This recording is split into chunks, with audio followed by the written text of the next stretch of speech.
Hello friends, நம்ம பால்கார புறாவும் கலையரசு புறாவும் ஏன் லகுடு அடிக்கிறது இல்லைன்னு இன்றைக்கி நம்ம ஒரு கேள்வி கேட்டிருந்தோம். அந்த கேள்விக்கு உண்மையான பதில்களை, தரமான பதில்களை சொல்லிக்கிறாங்க.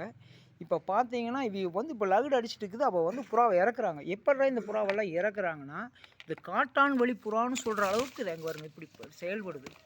அப்புறம் பண்ணையார் வழி புறாங்கிறது எங்கே வருங்க ரைட் சைடு இருக்கிறது.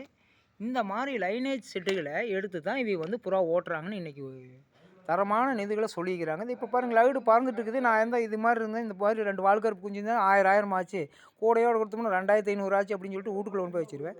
ஆனால் கொண்டு போய் வீசு அப்படின்னு சொல்லி கூடையோடு எங்கிட்ட கொடுக்குறாங்க. நண்பர்களே, புறா பறக்கிறதுக்கு காட்டான் வழி புறாவும். அப்புறம் இப்போ பண்ணையார் செட்டு பெரிய செட்டுக்கு வந்ததா? பண்ணையார் பெரிய செட்டுக்கே வந்தது. அதாவது நீங்கள் நினைக்கிற மாதிரி லகுடுக்கு சிக்காது.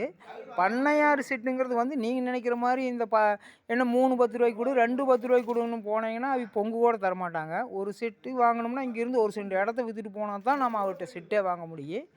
Okay friends, bye friends.